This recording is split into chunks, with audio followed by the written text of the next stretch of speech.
My beautiful other half the other day said something, you can't white knuckle creativity. And I think that's the problem, is like when the deadline becomes a monster that's looming, that's when it really becomes the antithesis of creation. Then it sort of just becomes a compression of experience rather than this beautiful flourishing growth of exploration and curiosity. My experience of creativity is in how important it is in the microcosm, in the little things that we do. It doesn't have to be big or grand or belong to something massive or cultural, but that we have access to it ourselves on a regular basis every day, and just in the small things that we do. I think it's the agony and the ache and the ecstasy and the bliss all marrying together for me, and being able to experience the world and have it move through me and not block it off. And I think that's the times when my creativity shines the brightest, is when I'm like, I am a participant in this experience. Welcome to the Peri Moon podcast. I am Nelle Tamar-Manuel, and today I'm back with Cozy Jess, and I'm so excited. I love hanging out with you so much. Thank you for returning, Jess. That's so kind. I'm so excited to be here. I enjoyed myself so much last time, and I feel like we were just getting started. And I would like to pat us on the backs for, keeping it down to however many minutes we talked for. So I think we're doing a great job. I love that. Yeah, and we talk so I feel like the well is very, very infinite with us as far as our chats go. It's very beautiful, and whatever medium it is, whether it's speaking or emails, whatever it may be, I feel like, there's so much juice and so much meat in there. So yay, so excited to get to chat to you again today. We were briefly discussing creativity, and I think it's such a beautiful place to explore.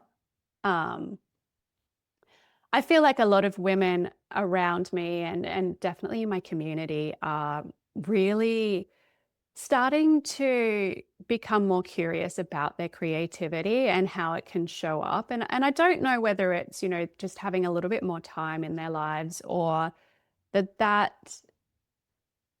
maybe the baby making creation has been put to the side now. And now it's like, well, what other ways can I use my creative expression in this world? And I think it's a really, really beautiful and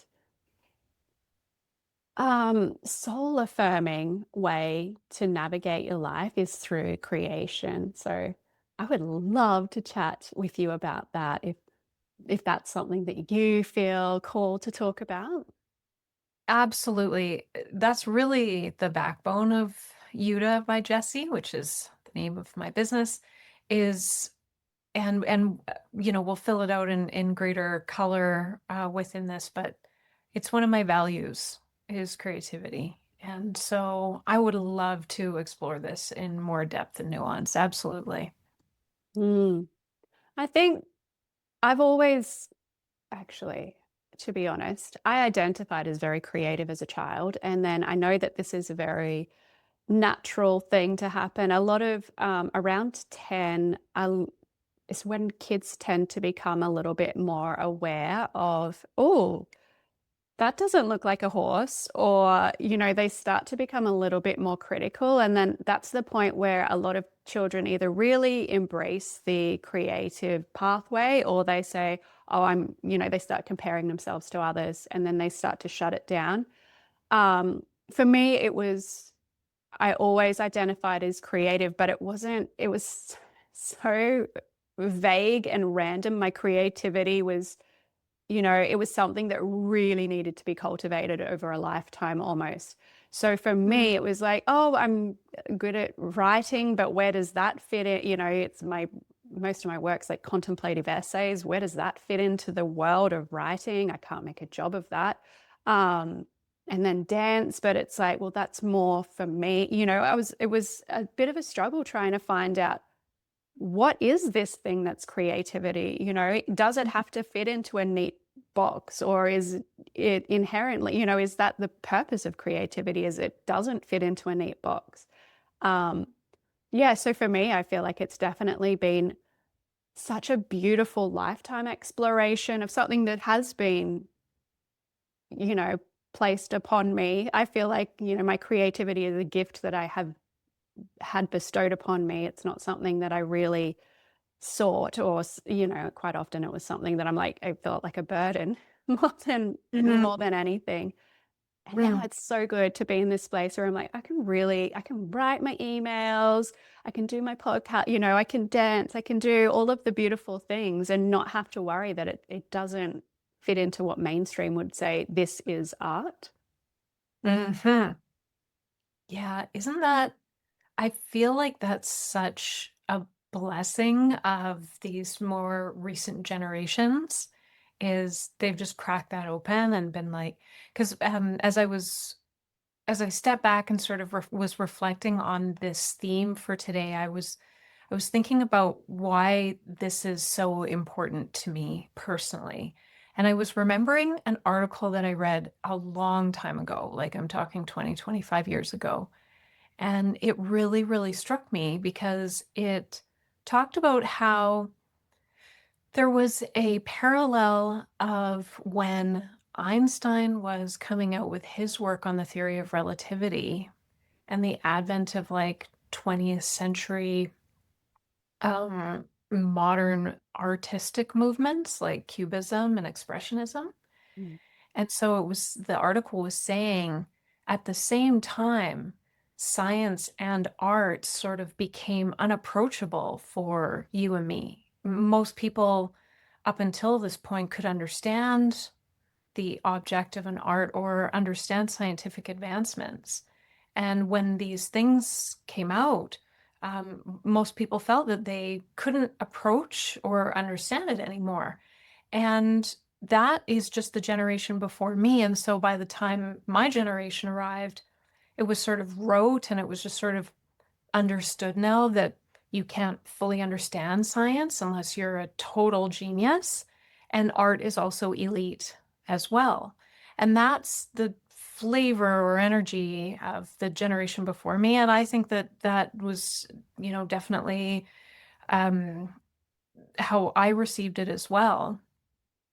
But I feel that's not true or accurate. And so the reclaiming of and so my experience of creativity is in how important it is in the microcosm, in the little things that we do. It doesn't have to be big or grand or belong to something um, massive or cultural, but that we have access to it ourselves on a regular basis every day and just in the small things that we do. And so for me, that is really what I appreciate about the younger generations is they feel more distant from and maybe didn't have those experiences of science and art forefront for them and are just like, I can create anything with any medium. And it's so exciting and it's so thrilling to see.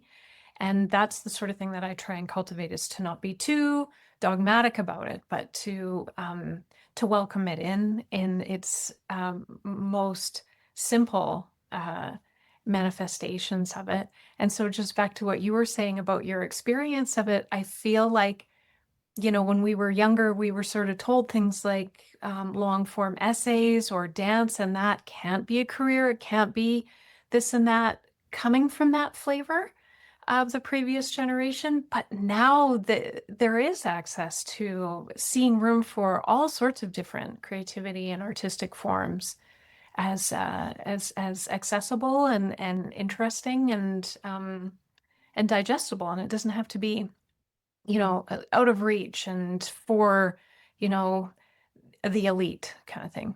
Yeah. Mm.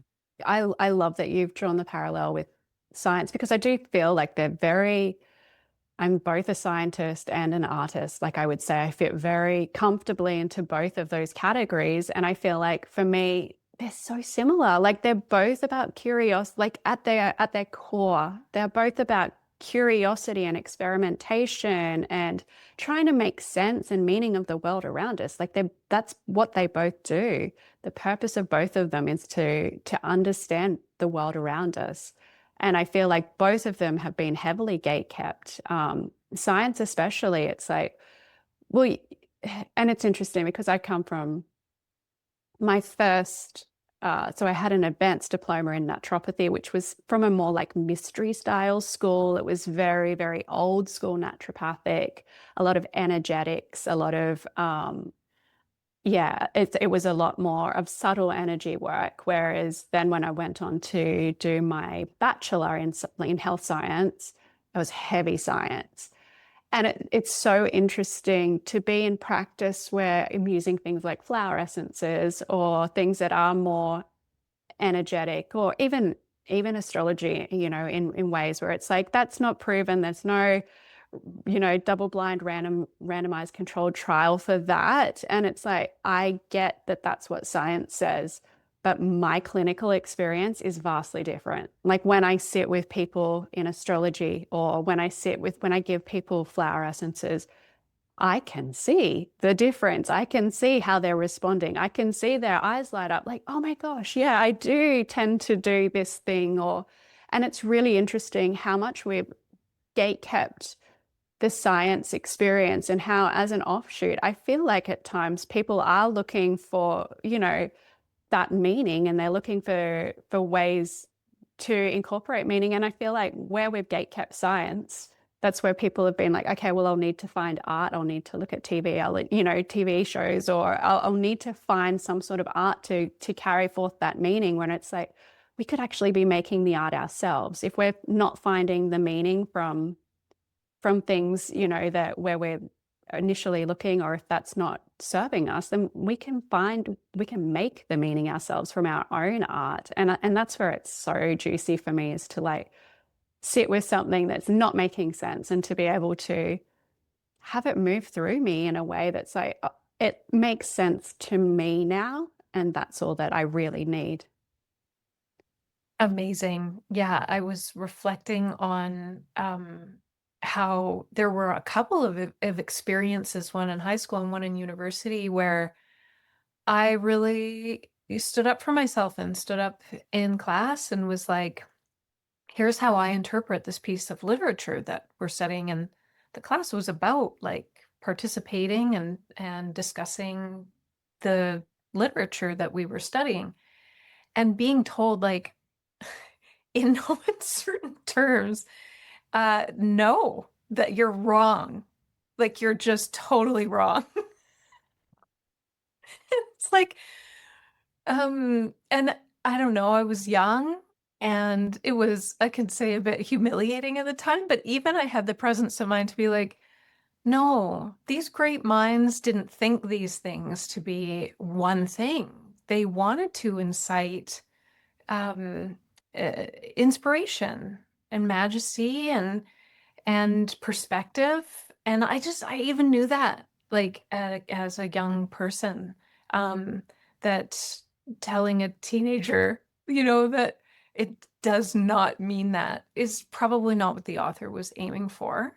And so I just, I agree with you, like, what you're saying about how an individual experiences it differently. And then the exciting part is then what you go on to create from that, and then on like that, like infinitely. Like it's just a large conversation.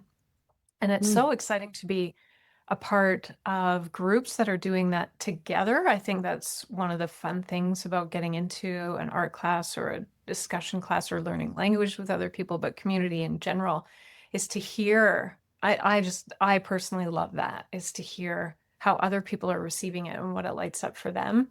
And the sort of, watching people like make connections about, oh, that thing we were discussing yesterday, or that thing I was doing in the garden or whatever, and like bringing it all together. That, I'm told, is like a higher level of creativity, is getting the space and time to be able to tie all those things together. Is there something in your life that inspires that sort of connection with your work as well, that like, lends to those sorts of creative sparks and answers and solutions? Yeah. Um, yeah, but it's not, it's not, I don't know. I have my whole life, I've had anxiety and depression, like, and it's been such a struggle for me. Like, and I'm in a really good place now. And I think it's just, I've come, yeah, and I don't know what comes first, the chicken or the egg. If it is the creativity that's not being quenched, that is causing the anxiety and depression, because the times when I've been in most, in my creative joy, um, that's when the anxiety and depression is the least. But also, I almost feel like the anxiety and depression is part of the creative process, because when I feel lost and I need to look for meaning, and I genuinely you know, open my scopic to, yeah, to receive that from the world. And then I'm struck with something profound and beautiful. And then I'm like, oh, this is so good. That I have to write about this, or I feel my body moving. I need to dance to this, or whatever it may be. I think it's that the agony and the ache and the ecstasy and the bliss all marrying together for me, and being able to experience the world and have it move through me and not block it off. And I think that's the times when my creativity shines the brightest, is when I'm like, I am a participant in this experience. I'm not a witness, I'm a participant. And to be able to allow, relationships or nature or whatever it may be, if for me to feel it, it's like, this is really sad for me. And, then to allow that to move through my body, and then have a, little highlight of color come through in another direction, and to have all of those experiences move through my body, I can't not create from that anymore. Like, for a long time, it was like, this is too much to hold. And I allowed the anxiety and depression to like hold me captive. And now I'm like, no, I need to move this through. Even if it's, an uglier piece, or it's a darker piece, or it's whatever it may be that's coming through me, even if it's like rage dancing into System of a Down, it's like, if I can feel it in my body, I need to be able to move through it and express it, and to have that, yeah, a genuine expression of what I'm feeling.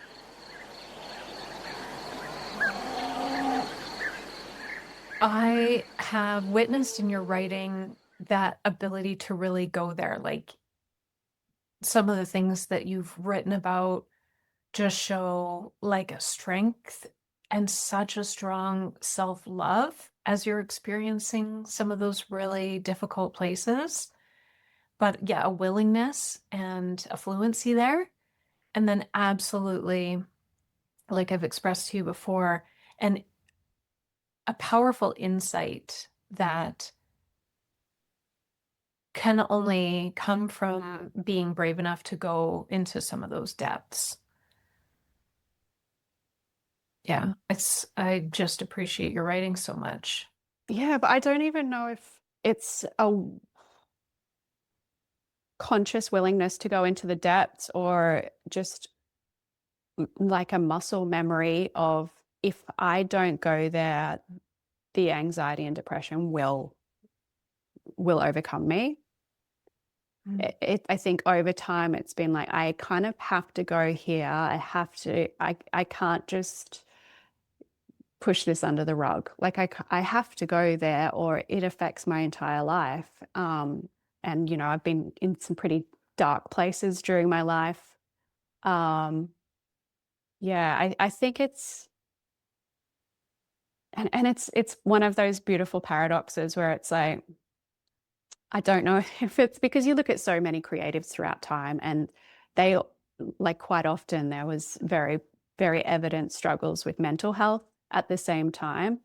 Um, And I do wonder how much of it, and my mum used to say this all the time, it's always the creative ones that have the struggles. And, that's not a cross I want to bear. I don't want to be a victim to anything in my life. I want to be able to make lemonade wherever I can. Um, but I do think there's an element, if not like a direct, like a pathology of mental health conditions, but a sensitive, like an emotional sensitivity, I think, um, is required to be able to create anything, to be able to sit and think, oh, that could be, pretty in this way, or I can see beauty in that, or I can see how I can, look upon this thing in a different way and maybe create something brand new from it.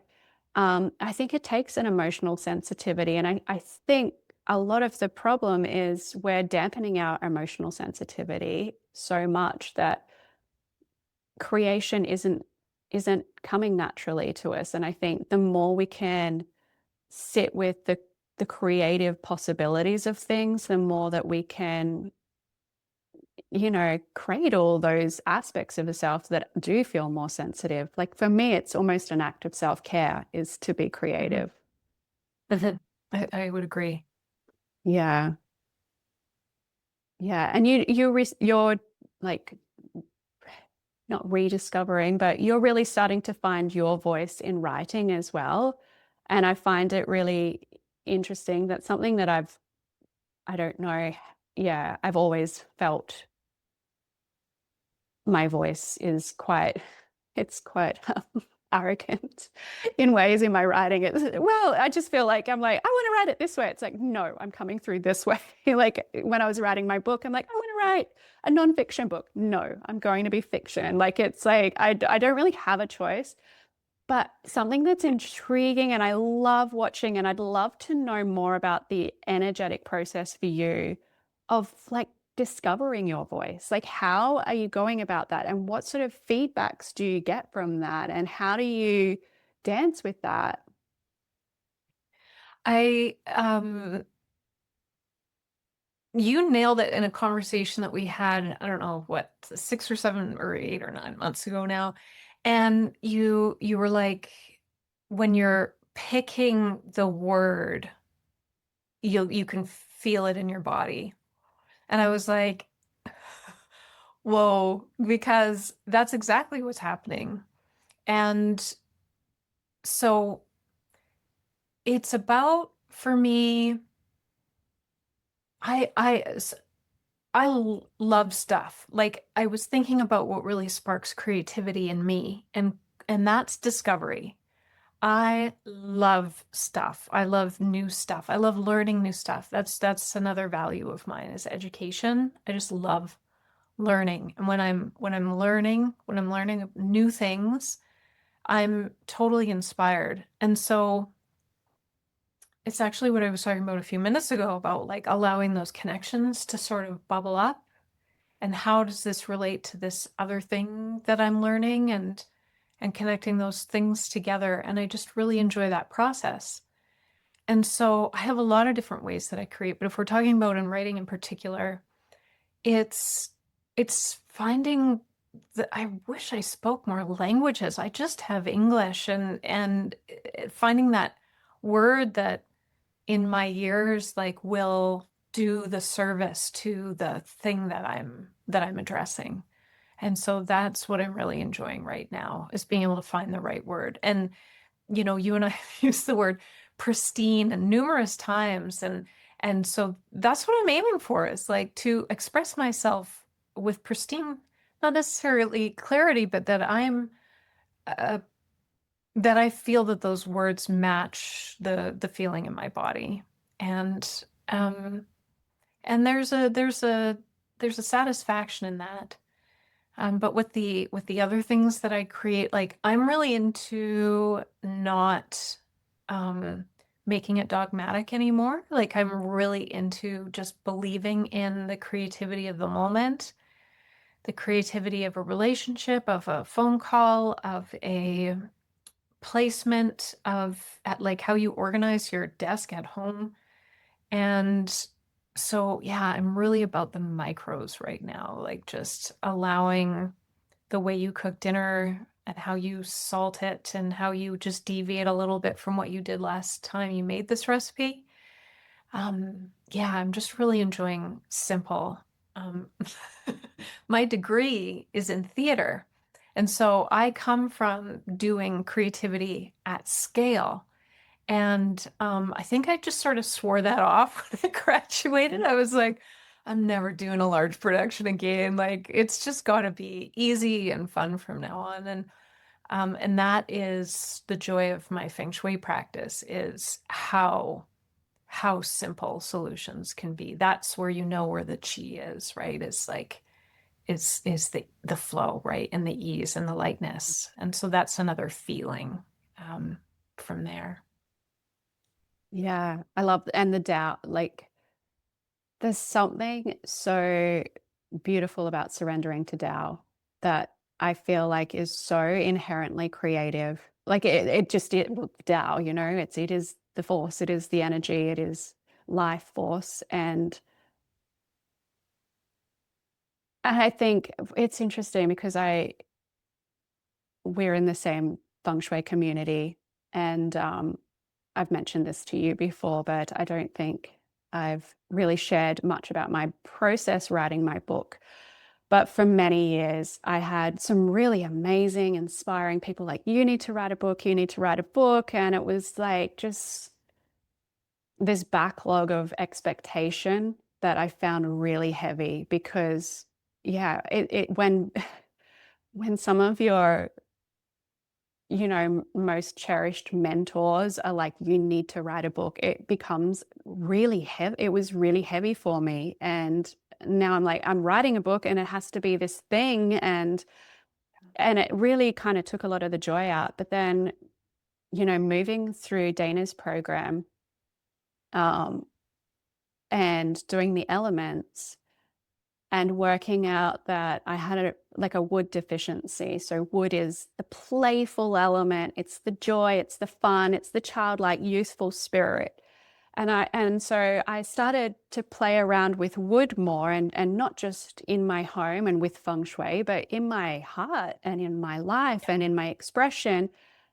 And that's when that's when the fiction stories started just spilling onto the page. And it was like, I needed that element of play. I needed to introduce that energy in that was obviously being blocked. Like I'd been blocking that Tao in some level for so long that once I uncorked that, it was like I wrote my book in 6 weeks. It's crazy how when we get the energy flowing right and when we, even feng shui from a practical perspective, but from a philosophical perspective as well, really shifted so much for me. So I'm just over here, like Nell can see me. I'm like jumping up and down in my chair in excitement that she brought up the five elements. Because when you were speaking about anxiety and depression, I have experienced those things as well. And when I was learning about the elements and I applied wood to as a remedy for all of the overthinking, that's what it is for me. How many planets, Nell, do I have in Virgo? I don't even, it's like 24 or something. Anyway, Anyway, like every star in the sky was in Virgo that day. I don't know how I managed it, but anyway, overthinking is my problem. And applying wood as a remedy to that is just what you're talking about is like freedom from that. And so that's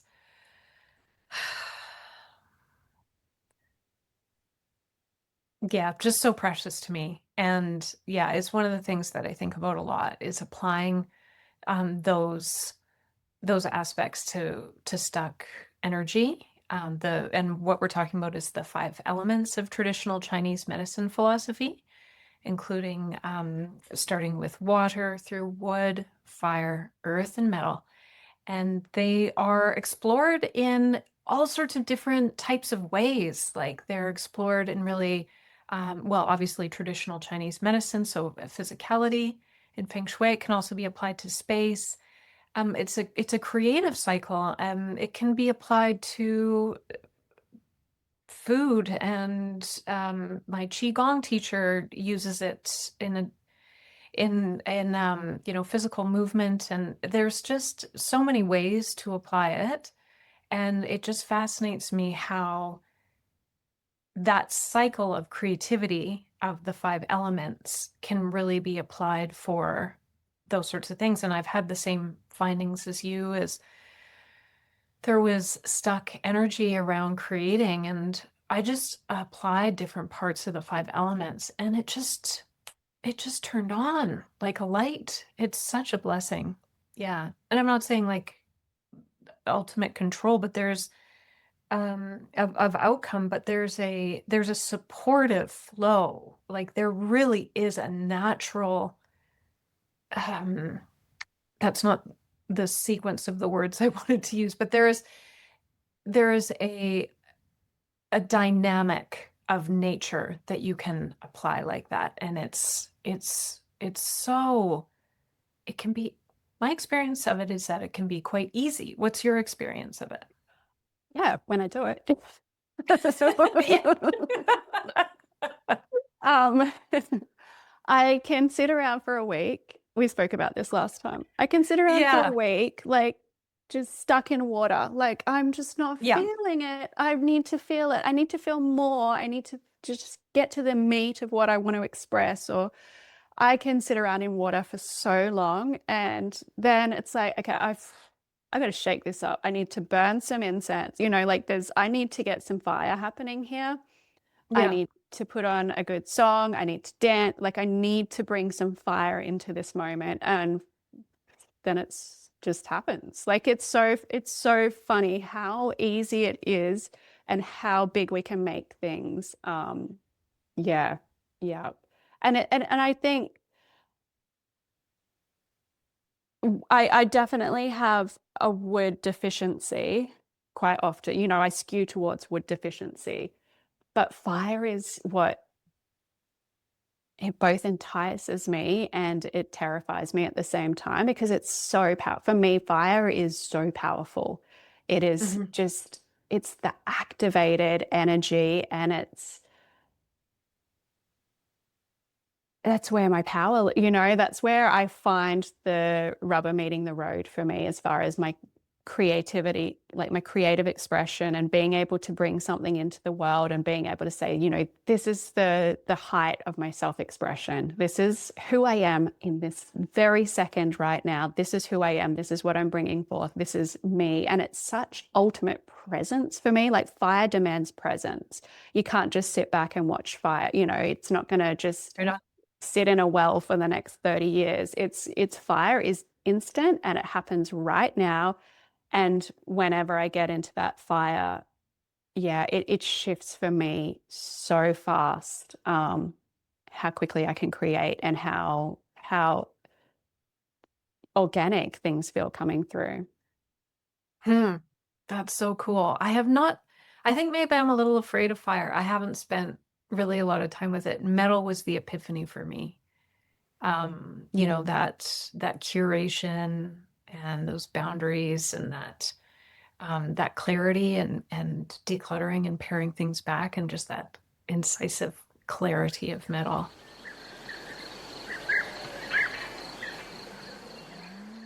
Yeah. Mm.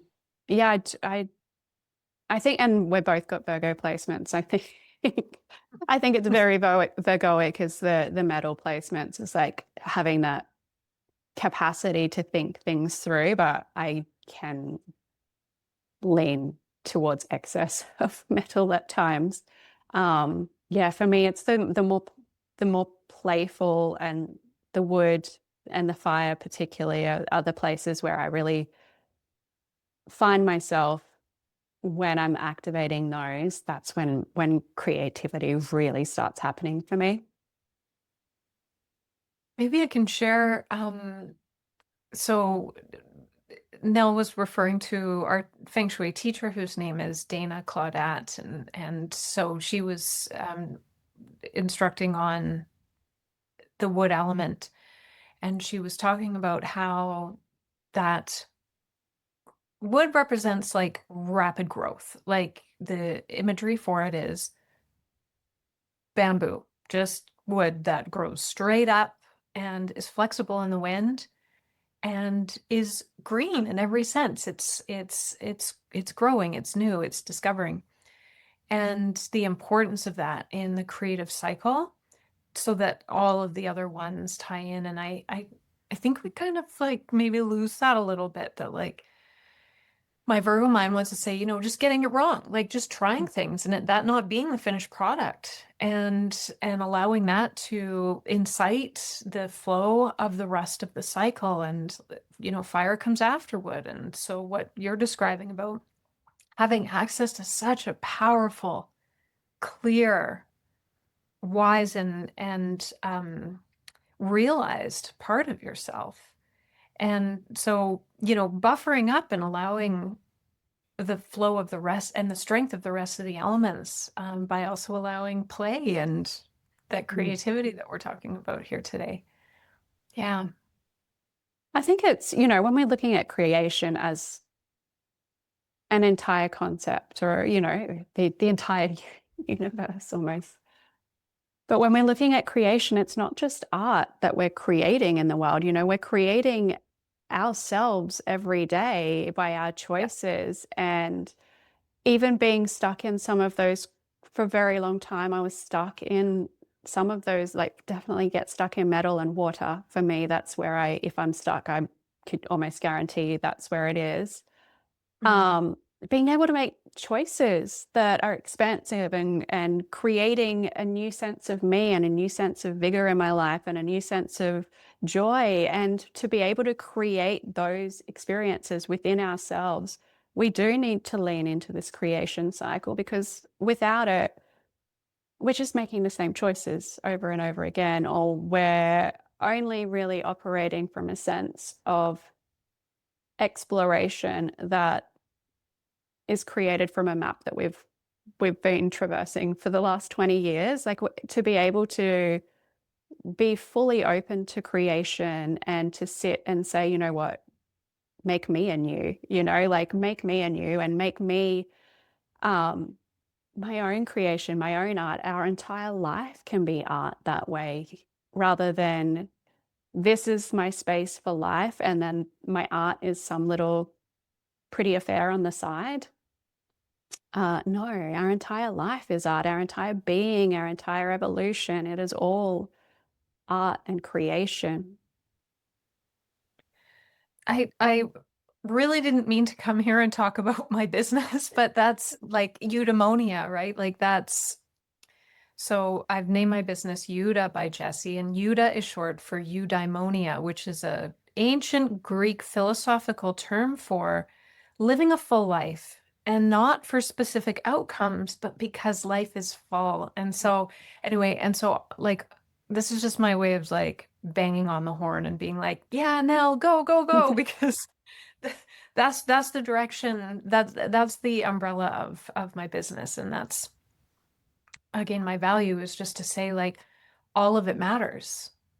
How you get out of bed in the morning, how you open your drapes, how you brush your teeth, like it's your life, it's your choice. And you can even those acts, I do believe, of self-care are creative, and the choices that we get to make. And that's sort of why I started talking about Einstein and all that off the top. Is I believe that that sort of philosophy of like, we can't understand science, we can't understand art anymore, started to create this little bit of being at effect of the world around us instead of being the cause of the world around us and choosing the things. And so to me, that's the tie-in, is the difference between life is just happening, or no, these are all things that help me realize fully who I am and see myself in the world in the way that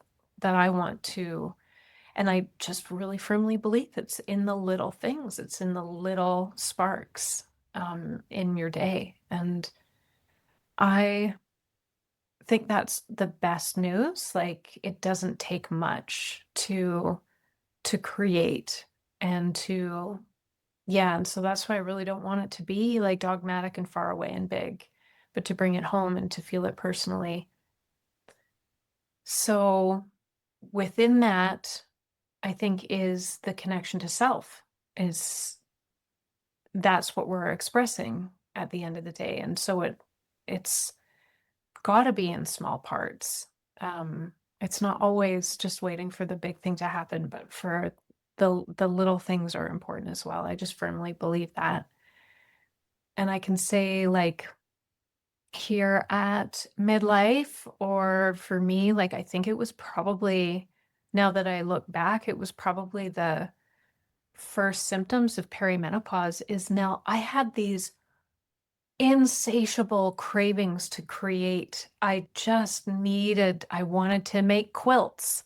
I wanted colors to come out of my hands. I wanted to do watercolor. I wanted to felt like I just needed really hands-on. And they were these deep cravings and I couldn't get around them. I had to go and get the supplies and like sit down and make it happen. And so that it was like water. Like I was thirsty like water. Like I need this or I don't know what's gonna happen.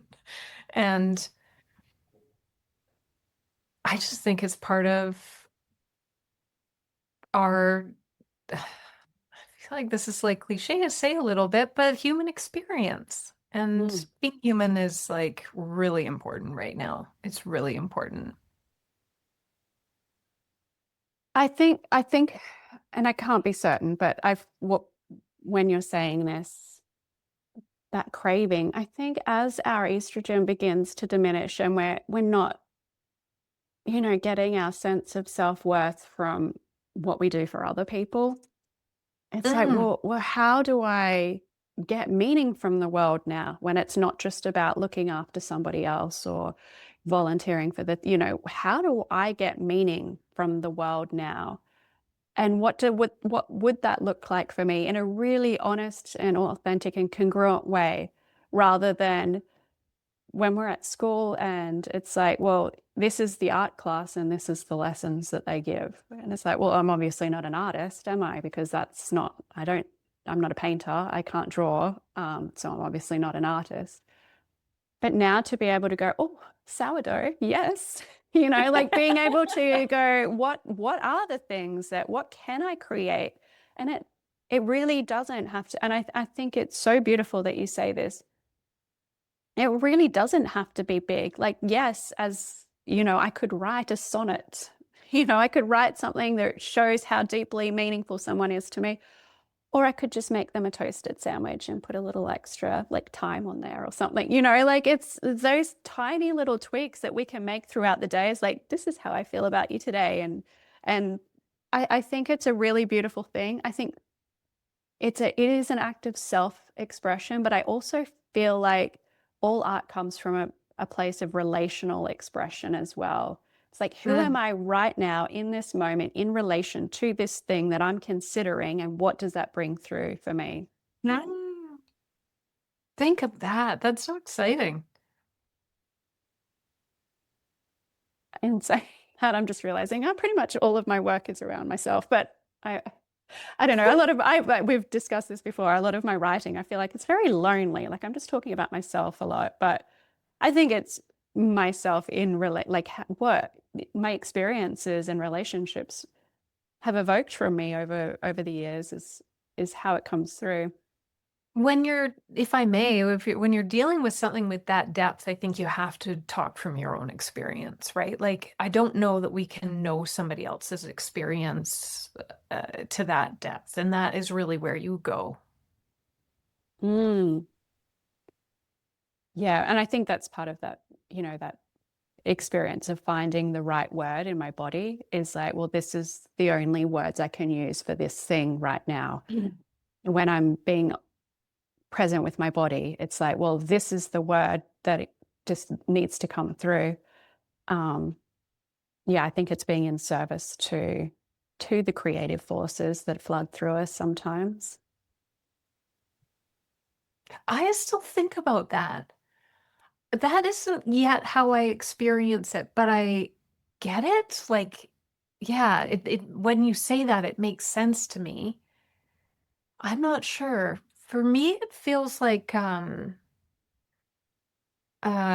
there's steam, when you gotta let the top Mhm. off so that it doesn't get so it doesn't explode. Like it's an outlet is the word I'm looking for. Yeah.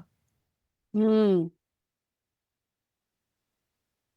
Yeah, yeah, I'm trying to think. I have had times where it's like that, but for me, it's more, there's this definite sanctity to it.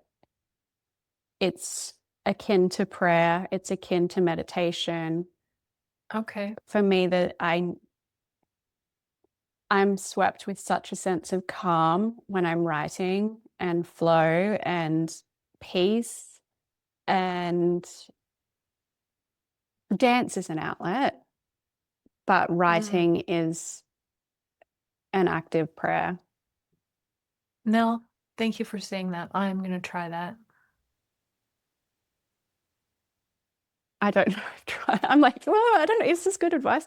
I don't know if trying, that's just how it is for me. And I don't want to like seed anyone else's experience. Like, this is how it has to be done because it is, I think it's so personal for everyone. And if that's your outlet, that's great. Like, Mhm. people seek their whole lives for an outlet that really satisfies them. So I don't want to seed your experience, but that is how it is for me.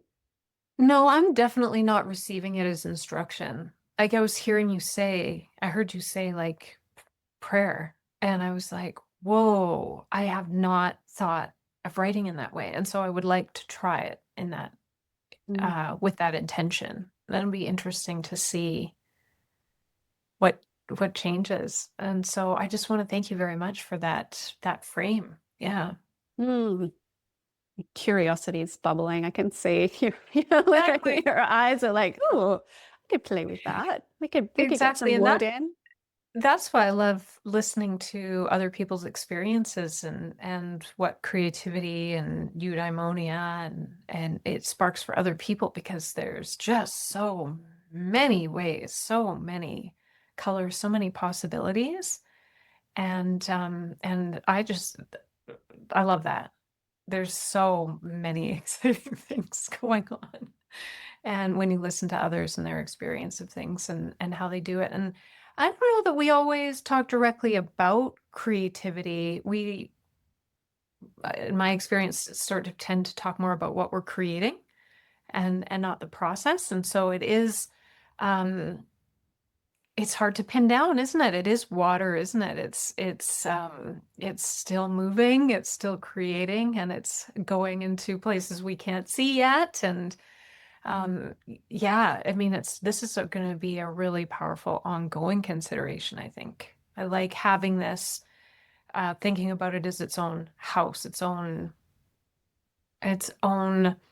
with its own foundations and its own thing that it needs to attend to outside of the projects that come from it. Yeah, a few years ago, I don't know if you remember, I had a program called Imaginaire, and it was very much about like the ideation process of creation. Um, and yeah, that was a completely separate, like the creation is very much productivity, but the ideation is the meaning. I think that's when we get the meaning from, is like, and we're searching for those little ideas or the concepts that satisfy something within us enough for us to then feel fueled to create from that. And I think they're two Hmm. very, very separate experiences. You can ideate forever and never create something. I think they're one's very feminine, one's very masculine. Um, but I think, and I think after us discussing the five elements, I think it is really important to perhaps distill it back down also to the polarities of masculine and feminine as well, because there is two very distinct phases, and I think we don't, as a society, give enough credence to the feminine aspect of being able to sit and be still for long enough to consider something or to have allow ideas to drop in, to be receptive and to allow those ideas to drop in, to allow those um, the inspiration to flood us. And like me, myself, when I'm in that creation phase and I'm like, oh, I'm flowing. This is all, a couple of months ago, I was like, I just had the most amazing 2 weeks. I've created all this, blah, blah, blah. It was like, and then afterwards, I'm like, oh, it was so effortless for me. Why can't I just get back into that phase? Like, and I really was putting a lot of pressure on myself to get back into just prolific creation. But the feminine aspect is so important to be able to be still and receive and be open to inspiration. I think that's where society has kind of led us astray. I'm watching again, like I think a generation younger than mine, some really high visibility musicians and stuff say like, I can't create on this schedule. Like the real inspiration comes from what, you're talking about. And that doesn't just appear on the calendar when you want it to. And so really saying like to create authentically from myself and know the things that I want to say and like what I want it to look like I guess I'm gonna have to publish independently because I got to do it that way. And uh, it's it- and some people like you've heard people say like deadlines are the best thing that have ever happened to my creativity. You know what I mean? And so it's just really, really individual. But what I'm digging right now is I can feel the difference between the battery getting filled up and the battery being depleted. And Mm, so it's the creation doing one or the other. And then there's the, um, even if it, like you said, like if you can get prolific and you're like, and snapping away and it's all happening, then to honor that, like that needs its own respect. And like that is a well that needs replenishing as well. And yeah, it fascinates me to think like these people that like Stephen King, like how many mm, books mm. and what's that creative process look like? And but I'm not in a place to think that one's better than the other because like I was saying, like I believe in the micro, like the little things. And so even if a person writes no books, they're still creating. Yeah. And I feel very firmly about that, and that they have a creation that's worth understanding and has insight to it as well, and their own decisions and their own. It's tapestry. It's woven.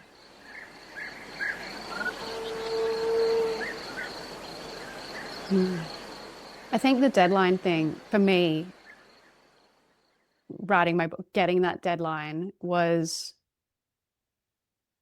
it was helpful. Like the constraint did help me absolutely. Mhm. But it wasn't, and I've tried to impose deadlines on myself.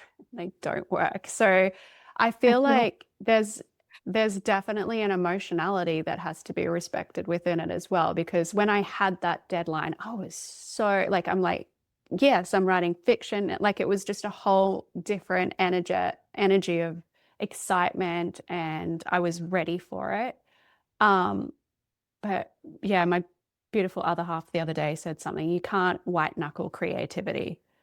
And I Mhm. think that's the problem is like when the deadline becomes a monster that's looming, that's when it really becomes the, that's the antithesis of creation. Then it sort of just becomes a compression of experience rather than this beautiful flourishing growth of exploration and curiosity.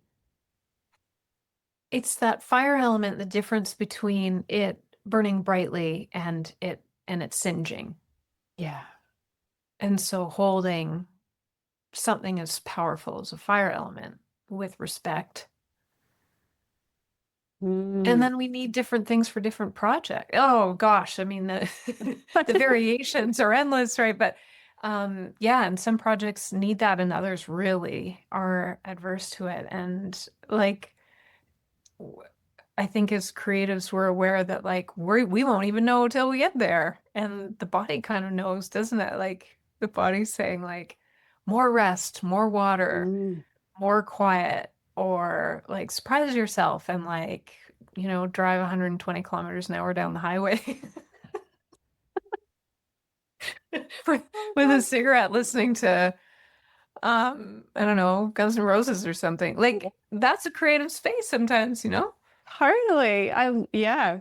And just Or your openness to bring that to the table. I love it so much.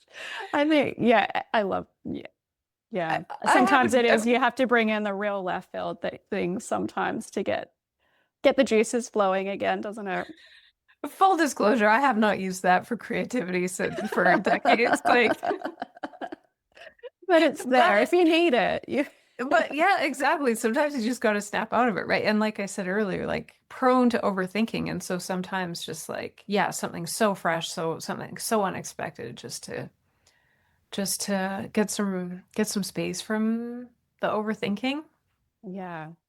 I love that I know this has been very much about creation and art and the creative process, but I love that this discussion's been more broadly about opening our minds and our lives and our hearts up to a different way of being and navigating our lives in completely different ways and being open to change, which I think is probably, well, in all of my clients, my experience personally, I think change is, and they call it the change, I think Right. that's the hardest part of going through these midlife transitions is the change and what that means and what that has to look like. And I think so often we can become very set and almost victims of that experience like, oh, now I have to change. And I think the thing with Mm. creation and art is like, oh, how can I change this? Like, what can I do to shake this up? How can I make this more exciting?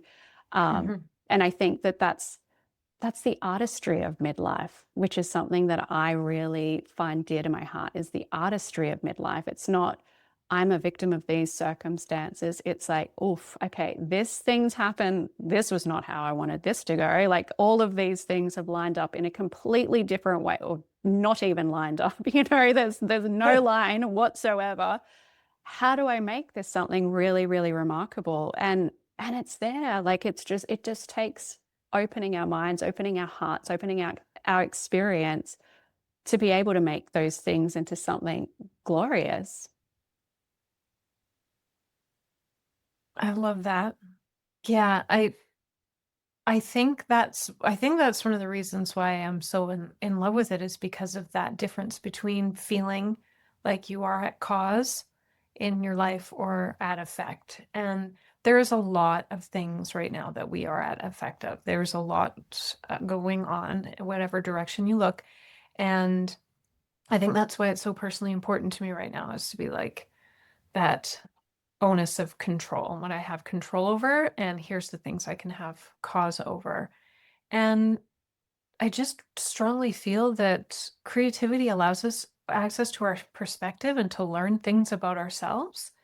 And that also makes room like for understanding that there are lots of different perspectives and different ways to share and to perceive. And I just find those conversations so life-giving, life-affirming. And yeah, I just believe we can't separate it from ourselves. That's what I firmly believe. Mm. And I don't think we want to, it's like we're here to be sovereign, we're here to be agents of our own fulfillment, really. Like imagine if it was just given to you. That was, Buddha's, he was in a castle. It was beautiful and he had everything available to him whatsoever. So he went and rejected all of that and sat under a tree. I feel like it's that is the meat. That's what we're here for, is to be able to be grand creators in our own existence instead of sitting back and being like, well, I've got this, I've got this, I've got this. How do I just sort of tether these things together and get by? It's like, no, we get to be the grand creators. And it's so fascinating when you start to make those shifts about being a creator of your own, your art, your life being art, when we start to make those shifts in the tiny ways, like just how we make a sandwich or just how we tend to our garden or how we dance in the shopping center, things like that, you begin to notice the bigger things actually start to shift too. Mm. And Yeah. we're not alone, we're not separate. Everything is entangled, everything is part of this oneness. And it really just starts with having this philosophy of me as creator, me as the artist of my life. And everything ripples from there. Oh my gosh, I'm getting choked up. It's so beautiful though. It's something that I've profoundly found in my life. Those times when I'm in great creation, the world does seem to be a much less hostile place. Mm. Hmm. I think that, yeah, I you're just gonna get me agreeing more.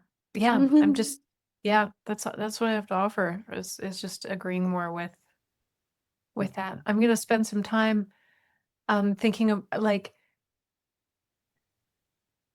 I've been playing with being in alignment and out of alignment. Let's just put it like that. And so playing with the idea of when I'm in alignment and I can feel that from a creative perspective, from writing, from business relationships, are things shifting on the outside? Or am I just receiving it from a different frame of mind? I think in my experience of it, it's that I'm pulled back and I'm like aware now of the bigger picture. It's not, you said it so well a couple times ago when we were talking, you were talking about it when it's conditional, when the blessings that we receive are feel conditional sometimes. Um, so it's interesting when we take ourselves out of ourselves and look into, become the observer, of the universe versus just looking through our own two eyes and making it a very self-centric existence. I think that at that point, when we hop out of ourselves and into the greater expanse of Earth, is like the greater expanse of the entire universe, multiverse, whatever it might be.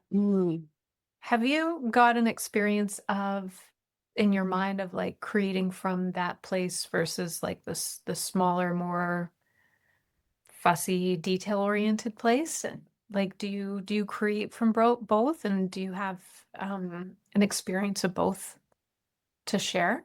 I think it was what I was saying about writing before. For me, it's a prayer. I am coming from, and it's still being filtered through my body and through my human experience. But the place I go to is very much removed from ego and criticism. Yeah, it's very much just, I'm in a stream, it's flooding through me. And I just have to pick the words, the perfect word, where I feel it in my body, go to the little library, like my cells feel like libraries of words. And I just have to Wow. move my body in a certain way. And it's like, oh, that's where that word is. That's what it is. And then I just place it. But it's very much removed from, and it's so wacky to say because I write about me, but it's Mm. not, yeah, I can't describe what it is because I wouldn't, if I was consciously thinking, and I've shared this with you before, I'm like, vulnerability hangover, what I just shared, like, I can't believe I wrote that. I can't believe I sent that out. Like, sometimes my critical mind, I would never write half the stuff I wrote if I didn't get into that channel. Right. And have you created from the not that? Yeah, when I was doing like academic writing, and I can't do it. And like, I worked for a supplements company for a long time. They did a lot of research, like groundbreaking research. It was fun to be a part of, but they were like, will you write for us? And I was like, okay, I'm a writer, so that's what I have to do. I hated it so much. It was not for me. It was just, yeah, it was too cephalic. Mm. To totally, isn't it interesting? Like, to the casual observer, she's doing the exact same thing in her desk, and they're worlds apart. Yeah. And no, it's not the casual observer. I do a co-working session with one of my friends sometimes. And she laughs at me because she's like, I can tell when you're writing because you move your body around. And I'm like, I'm just looking for the words. Like that's where they are for me. That's so cool. Libraries, that's so cool. Yeah, definitely like a library. Like I just have to find, and it's like, oh no, not that, that's the wrong R word. There's one right near it. It's even like sometimes they're even so alphabetically linked or, texturally linked. And it's like, no, it's not that texture. It's a different texture. You've got to move a little bit to the side. And yes, Yeah.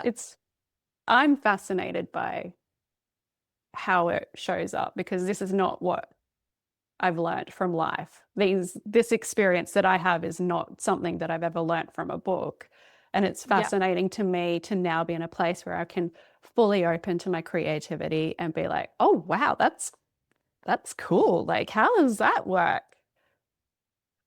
Yeah, and I'm fascinated by it because I think your writing is profound. And so, yeah, it feels as though it's not something that you've arrived at very individually because I've never seen anything like it, and that you're really responding in the moment to your inspiration, and yeah, that it's not something that you got in grade three, like, or at a university class. Yeah. And then from that comes, like I've shared with you before, learning and insight. Because I don't know that everybody goes where you go. And so, yeah, your process is so interesting to listen to. But I don't think everyone's meant to go where I go to. Like or who is it? Oasis. Many years ago, there was an interviewer asked one of the Gallagher brothers, like, what those lyrics were so deep. Like one of their songs had some really beautiful lyrics, and they're like, that song is, what does it mean? It's so profound. And Liam or Noel, whoever it was, said it's just not that deep, man. Like, like just like how those words sound together. I'm like, Yeah.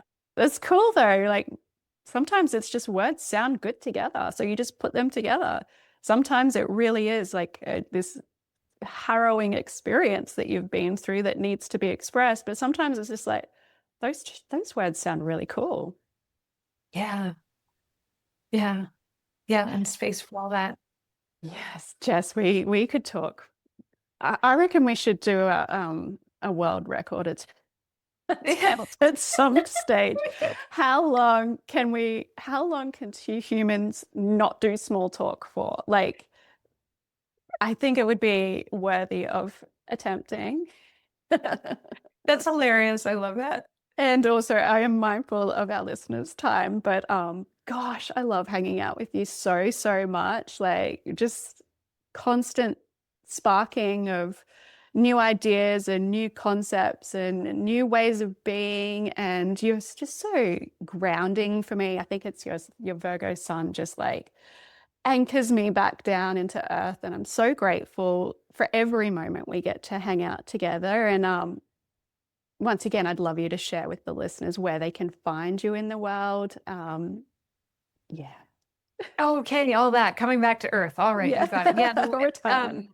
thank you so much for your kind words. It is an honor to explore these unexplored places. So thank you very much for this kind invitation. I am at www.cozyjess.com, and I'm in Canada, so you spell the cozy with a Z.